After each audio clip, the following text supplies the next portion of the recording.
Dr. Elias Mercer shielded his eyes from the setting sun as he climbed the overgrown path to the abandoned Hawthorne Observatory. The unusual signal patterns he detected had been bothering him for weeks, regular pulses that seemed almost deliberate, originating from a facility that had been officially closed for over a decade.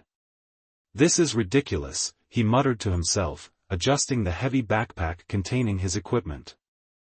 At 36, he was too established in his career to be chasing radio anomalies like an eager graduate student, but something about these transmissions had pulled at him, demanding investigation. The observatory stood silhouetted against the darkening sky, its once proud dome now weathered and neglected. Elias expected to find teenagers using the place for parties, or perhaps some amateur astronomer who had claimed the space. What he never expected was the soft blue glow emanating from beneath the door. His heart raced as he approached cautiously. The lock had been expertly bypassed, not broken. Inside, the main chamber was transformed. Alongside the old telescope, unfamiliar technology hummed with quiet efficiency. Screens displayed star charts with configurations he'd never seen, and in the center of it all stood a woman.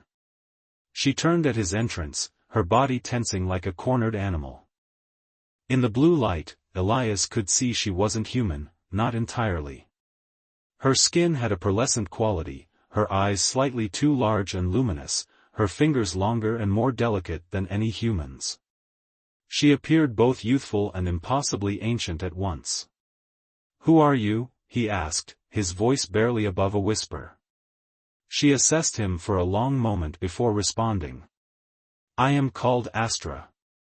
Her voice carried a musical quality, each word precisely formed as if English were a recently acquired skill. "You should not be here. I followed your signal." Elias took a cautious step forward. "Are you not from Earth?" A flicker of resignation passed across her features. "I am from a world you call Kepler, 186F. My people named it Vespera." "That's over 500 light-years away," Elias breathed, the astronomer in him momentarily overriding his shock. "How did you?" "Our technology allows for instantaneous passage through space-time folds," she interrupted, her tone flat and mechanical. "But that is irrelevant now. My ship is damaged beyond repair, and my mission has failed." There was something haunting in her eyes, a profound weariness that transcended physical exhaustion. Elias recognized it from his own mirror after his wife's death 3 years ago. It was the look of someone who had carried hope for too long only to have it shattered. "What mission?" he asked gently, setting down his backpack to appear less threatening. Astra's shoulders slumped slightly. "I carry knowledge, a biological formula that could save my civilization from extinction. A pathogen is destroying our ecosystem. Our scientists developed a solution, but those in power feared it would disrupt the established order." Her voice grew bitter. "They sent me away, ostensibly to protect the formula, but in truth, to silence it. And now you're trying to send it back." Elias gestured toward the equipment. "I was. But the signal is too weak, and I—" She paused, her composure cracking slightly. "I no longer believe it will make a difference. Even if I succeeded, those who sent me away would likely suppress it." Elias approached one of the screens, studying the complex molecular structures displayed. His background in astrobiology, though limited, allowed him to recognize the sophistication of what he was seeing. "Let me help you," he said suddenly, surprising himself as much as her. Astra's luminous eyes narrowed. "Why would you?" "Because that's what we do," Elias replied simply. "When we're at our best, anyway. We help. And it seems like you could use a friend right now." For the first time, something other than resignation flickered across Astra's face, a tiny spark that might, with careful nurturing, grow into hope. "I don't remember what it's like to have a friend," she admitted quietly. Night had fully descended outside the observatory, but inside, the blue light of distant Vespera illuminated two beings from different worlds, standing at the threshold of an unexpected journey neither had anticipated.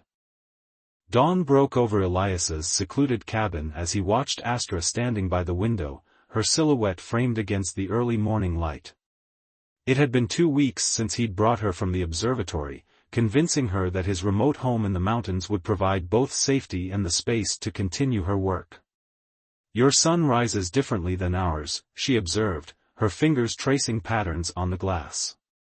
"On Vespera, the light comes in waves of violet before settling into gold." Elias set down 2 steaming mugs of coffee on the wooden table. "You speak about your world with such precision, yet I sense there's more you're not telling me." Astra turned, her luminous eyes studying him with that penetrating gaze that still made him feel transparent. "There is much I haven't told anyone. Some memories are difficult." She approached the table but ignored the coffee, instead unfolding a complex diagram from her pocket. "This is one component of the formula," she said, smoothing the paper with her long fingers. "It's an enzyme that can rebuild cellular structures after pathogen damage." Elias leaned forward, examining the intricate molecular design. His years of research in astrobiology hadn't prepared him for the complexity he was witnessing. "This is revolutionary. The applications could extend far beyond fighting a single pathogen." "That was part of the problem," Astra replied, a shadow crossing her face. "The Council feared it would do more than save our ecosystem, it would transform it. Power structures on my world are built around resource scarcity. Abundance threatens those in control. So they sent away their solution rather than implement it?" Elias asked, incredulous. "They sent me away under the pretense of protection," she corrected, a bitter edge to her voice. "Told me I was chosen because of my brilliant mind, that I alone could safeguard our future until the political climate changed." Her hands trembled slightly. "I believed them. I left behind everything, everyone, only to realize too late that I was never meant to return." Elias reached across the table, hesitating before gently placing his hand over hers. To his surprise, she didn't pull away. "I lost someone too," he said quietly. "My wife, Maya. Cancer. 3 years ago. Sometimes I think my obsession with the stars was just a way to look for her somewhere else." Something shifted in Astra's expression, recognition, perhaps, of a pain that transcended different worlds. "On Vespera, we're taught that emotions are evolutionary vestiges to be controlled," she said. "But I've discovered that grief doesn't obey rational commands." "No," Elias agreed with a sad smile. "It certainly doesn't." Over the following days, they established a routine. Mornings were spent with Elias helping Astra adapt her equipment to Earth's technology. Afternoons were devoted to reconstructing the complete formula, with Elias contributing his knowledge of Earth's biological systems to bridge conceptual gaps.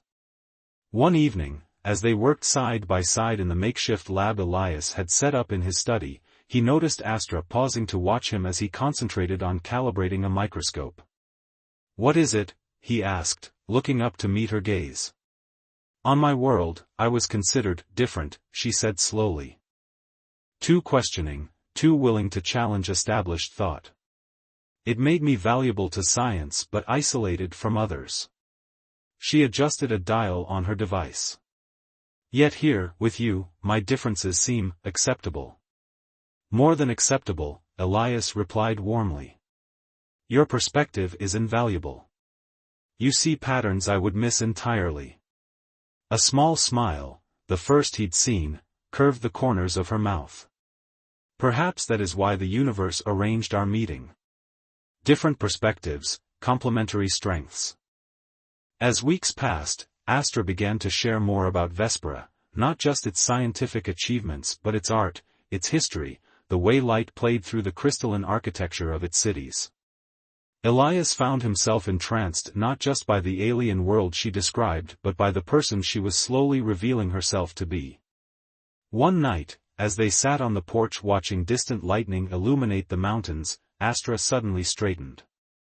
"I think I know how to amplify the signal," she said, excitement replacing her usual measured tone. "Your Earth's magnetic field, if we calibrate the transmission to harmonize with it rather than fight through it. We could use it as a natural amplifier," Elias finished, the potential dawning on him. "Astra, that's brilliant." Their eyes met in shared understanding, and for a moment, the distance between their worlds seemed to vanish. Impulsively, Elias reached out to tuck a strand of her silvery hair behind her ear. She stilled at his touch but didn't withdraw. "I had resigned myself to failure," she whispered. "I had stopped believing." "Sometimes," Elias said softly, "we need someone else to believe for us until we remember how." As the storm rolled closer, illuminating Astra's features in flashes of silver light, Elias recognized that something fundamental had shifted between them. What had begun as scientific collaboration was evolving into something neither of them had anticipated, a connection that defied the vast distances of space and the differences of their origins. In that moment, the formula to save a distant world seemed only part of the story unfolding between them. The first snow of winter dusted the mountains surrounding Elias's cabin as he and Astra worked tirelessly in the converted garage that now served as their laboratory. 3 months had passed since their meeting, and what had begun as a tentative alliance had evolved into something neither could have anticipated. "The enzyme sequence is finally stabilizing," Astra announced, her voice lilting with rare excitement as she studied the holographic projection hovering above their workbench. The complex molecular structures rotated slowly, glowing with ethereal blue light against the dimness of the lab. Elias looked up from his calculations, taking a moment to observe her. Astra had changed since their first encounter, her movements more fluid, her expressions less guarded. The perpetual wariness that had shadowed her eyes had gradually given way to something like hope.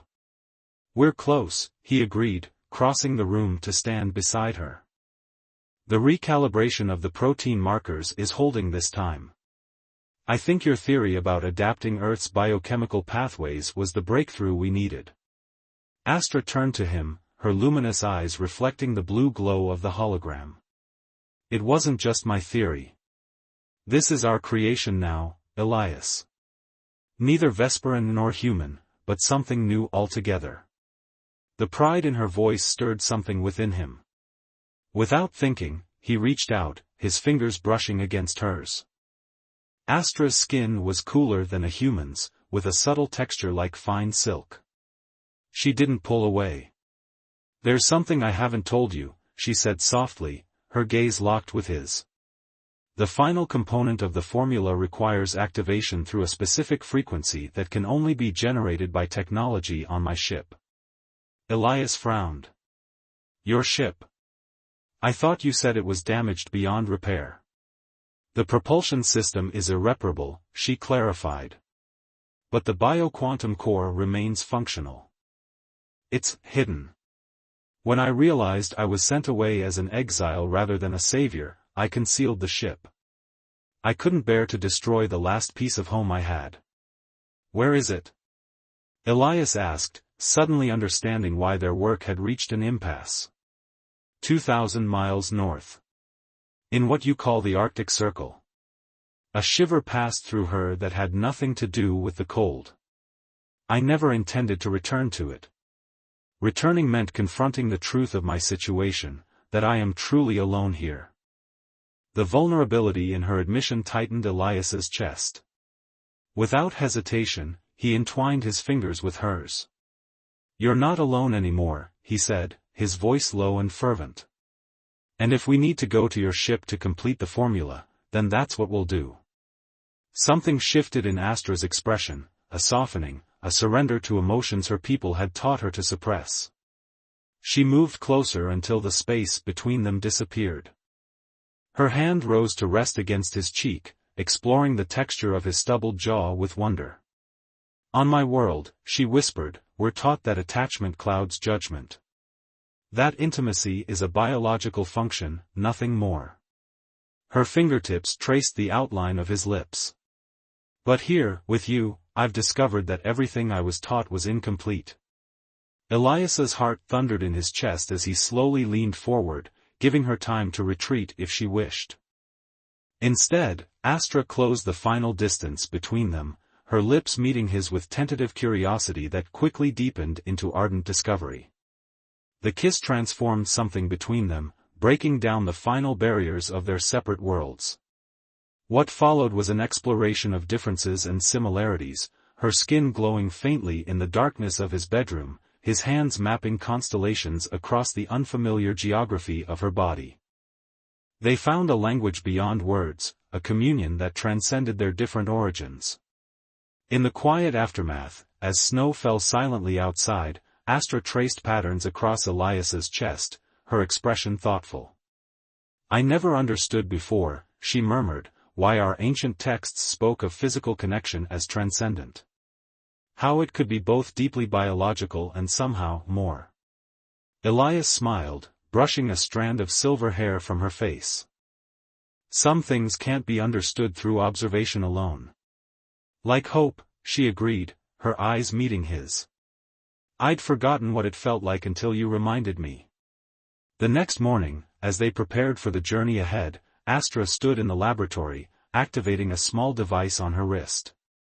A three-dimensional map projected into the air, showing a remote location deep within glacial terrain. "This is where we need to go," she said, determination replacing the resignation that had defined her for so long. "With the ship's technology, we can broadcast the formula across the light years to Vespera." Elias studied the map, already calculating the challenges ahead. "It won't be easy. That region is nearly inaccessible, and will need specialized equipment."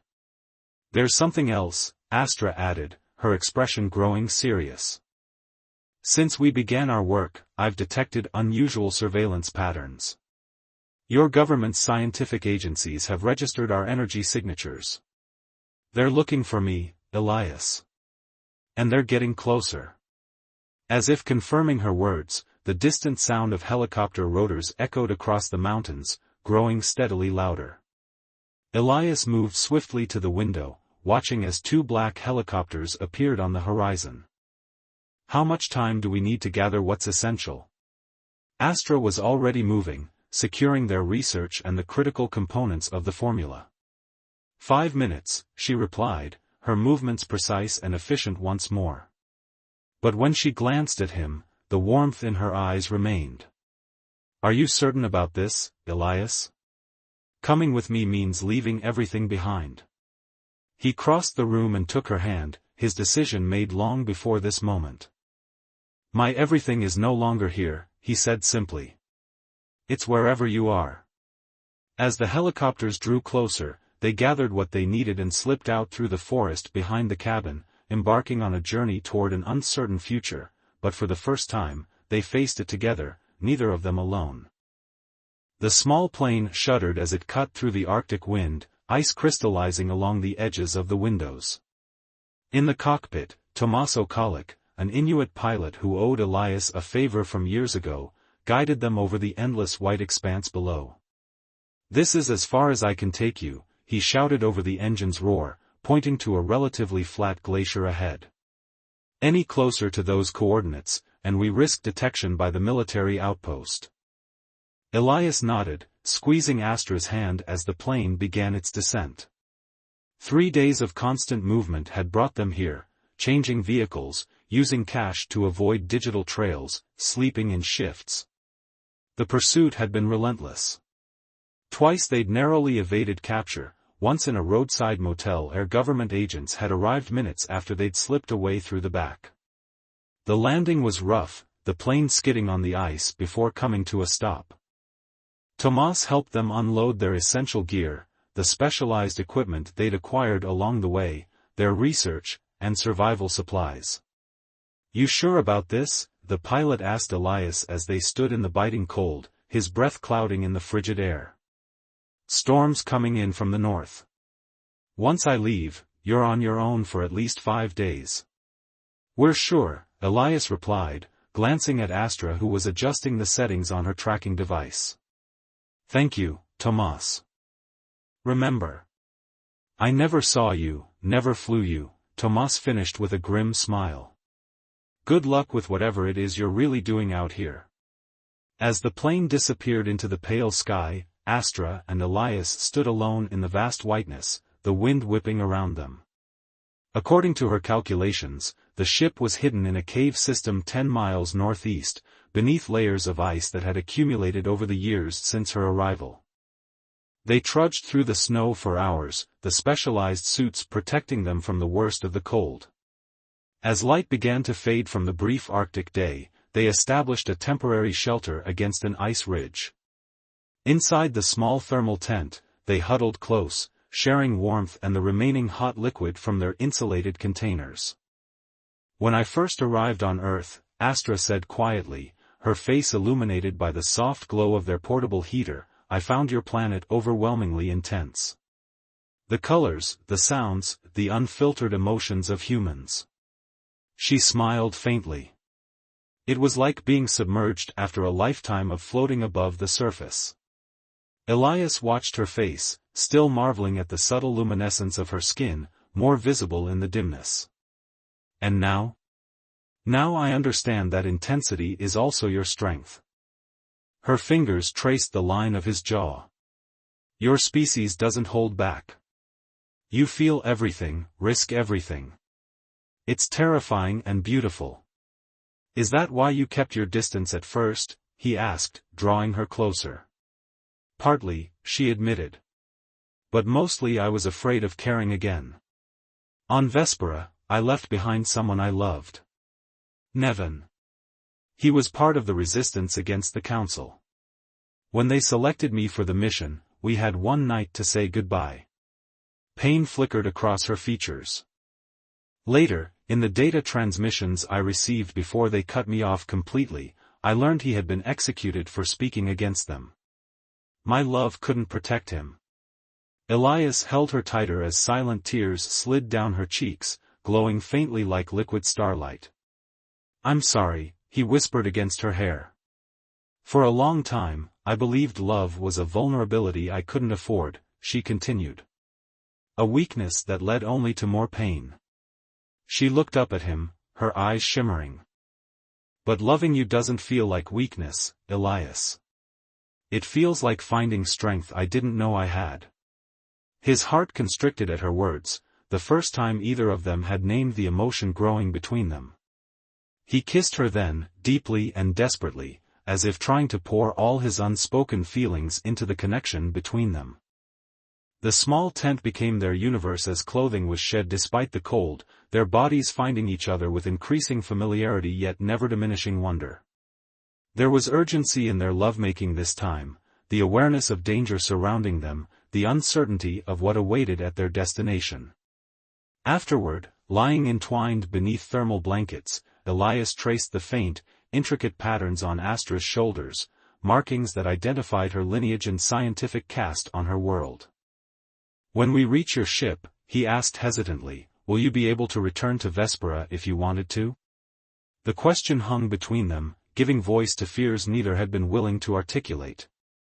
Astra was quiet for a long moment. The ship cannot make the journey again, she finally answered. But once we broadcast the formula, I will have fulfilled my purpose. She propped herself up to look into his eyes. The question isn't whether I can return, Elias. It's whether, having found you, I would want to leave even if I could. Morning brought clearer skies but harsher winds. As they continued their journey, the tracking device led them into increasingly rugged terrain. By midday, they stood before a sheer ice cliff riddled with narrow fissures. It's here, Astra said, her device pulsing rapidly. Behind this ice wall. The entrance has been completely covered since I last came. They worked methodically with the equipment they'd brought, cutting through the ancient ice. As the sun began its early descent, they finally broke through to a narrow tunnel that sloped sharply downward. Astra paused at the entrance, a complex emotion crossing her face. This was meant to be my tomb, she said softly. A place where both I and the knowledge I carried would eventually be forgotten. Elias took her hand firmly in his. Instead, it's going to be the place where both you and your world get a second chance. Together they descended into the darkness, their headlamps illuminating a path toward a future neither of them could fully imagine, but one they would face united. The alien ship lay dormant in the cavern's heart like a sleeping leviathan, its sleek, opalescent surface reflecting their headlamps in hypnotic patterns. Despite years of entombment in ice, no frost clung to its hull, the material somehow repelling the cold that had surrounded it. "It's beautiful," Elias breathed, his scientific mind racing to understand the principles behind its construction. Astra approached the vessel with reverent steps, placing her palm against a seemingly solid section of the hull. The surface responded to her touch, rippling like liquid before an opening appeared, revealing the ship's interior. "The bioquantum core recognizes me," she explained, leading him inside. "It remains in stasis, preserving energy until awakened." The interior defied terrestrial architecture, curved walls flowing seamlessly into what served as control interfaces, soft illumination emanating from the material itself rather than discrete light sources. At the center of the main chamber stood a crystalline column pulsing with gentle blue energy. "This is the heart of the ship," Astra said, approaching the column. "And the key to transmitting our formula across the light years to Vespera." They worked swiftly, Astra reconnecting with the ship's systems while Elias unpacked the components of their formula. Hours blended together as they integrated their Earth-created solution with the advanced Vesperan technology, making adjustments as the ship's diagnostics evaluated their work. "The signal alignment is complete," Astra announced finally, her fingers dancing across floating holographic controls. "The transmission will use your solar system's gravitational field to create a quantum corridor directly to Vespera. In essence, we're bending spacetime to deliver our message instantly." Elias watched her work, struck by the transformation he was witnessing. The defeated, resigned woman he'd first encountered in the abandoned observatory had been replaced by this confident, purposeful being whose movements flowed with renewed determination. "How will we know if it's received?" he asked. "We won't," she admitted, her hands pausing momentarily. "Not with certainty. The resistance movement has hidden receivers waiting for my signal, but whether they still exist after all this time." She left the thought unfinished. As they made final preparations, a distant rumbling penetrated the ice cavern. Elias moved to the entrance tunnel, listening intently. "Helicopters," he confirmed grimly. "Multiple engines. They've found us." Astra's expression hardened with resolve. "Then we have no more time for refinements. We send it now." She activated the final sequence, and the crystalline core flared brilliantly, bathing the chamber in intense blue light. The ship hummed with escalating energy, the sound building to a crescendo that resonated through their bodies. In that moment of peak energy, something unexpected happened. The ship's systems, dormant for so long and now fully awakened, initiated a secondary protocol. Holographic projections erupted around them, showing not just Vespera but dozens of other worlds, a matrix of connected civilizations spanning the galaxy. "I don't understand," Astra whispered, her eyes wide as she tried to interpret the unfamiliar data streams. "This isn't part of my mission parameters." Elias studied the projections, his scientific mind racing ahead. "It's a network," he realized aloud. "Your people aren't isolated in the galaxy. The ship is connecting to other civilizations, possibly others who have faced similar ecological catastrophes." "The Council," Astra breathed, comprehension dawning. "They didn't just fear the formula would disrupt their power. They feared it would connect us to a galactic community they've been deliberately avoiding." Her voice shook with the implications. "They've been keeping Vespera isolated, controlling our development by hiding the existence of others." The hum of helicopter rotors grew louder as military forces descended upon the ice field above them. Within minutes, they would breach the cavern. "The formula is transmitting," Astra confirmed, watching as the data streamed outward. "But now we have a choice to make." She gestured to a newly activated control sequence. The ship is offering a new option. It can establish a permanent quantum link between Earth and Vespera, a bridge between our worlds. A bridge that neither the Council nor Earth's governments could easily sever, Elias noted, understanding the profound implications. It would bypass those who fear connection and speak directly to both our peoples. Astra's luminous eyes met his, filled with both wonder and uncertainty. It would mean neither fully returning nor completely staying. We would become the guardians of the bridge, belonging fully to neither world but essential to both. Outside, the sound of drilling began as Earth's military forces attempted to break through the ice above. Is that possible?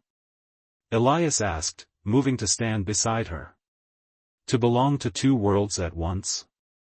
Astra's hand found his, their fingers intertwining. Isn't that what we've already become? She asked softly. Neither fully of your world nor mine, but something new altogether? Understanding passed between them, the recognition that they had already transcended the boundaries of their separate origins to create something unprecedented. Their love had become its own kind of bridge between worlds. With silent agreement, they activated the final sequence together.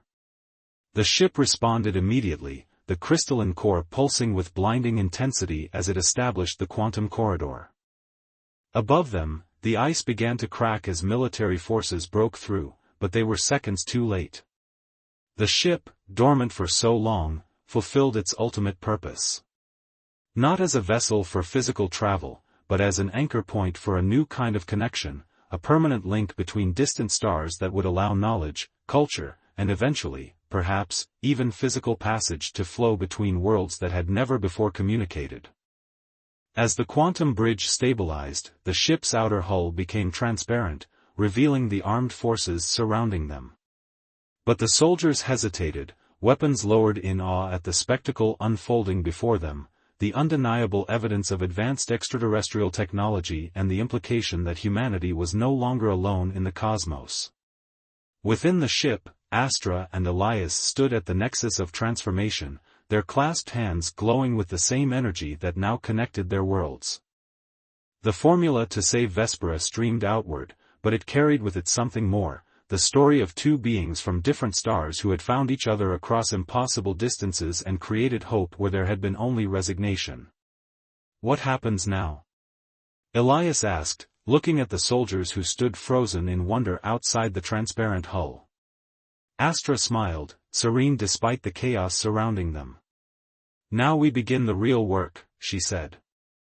Teaching both our worlds that the universe is larger, more connected, and more wondrous than either has been permitted to believe. As the quantum bridge solidified between distant stars, Astra and Elias faced the uncertain future not as exiles from their respective worlds, but as pioneers of a new reality, one where the whispers of a forgotten future had transformed into the clear, resonant voice of possibility. Around them, Earth's military forces lowered their weapons, communication devices activated as leaders worldwide received news of the unprecedented contact. Above them, on distant Vespera, the formula began its work of healing, while the knowledge of other worlds shattered the Council's carefully maintained isolation. And at the center of it all stood two beings whose connection had transcended the vast distances of space to create something neither world could have achieved alone, proof that even across the gulf of stars, the most powerful force in the universe remained the capacity to hope, to trust, and to love.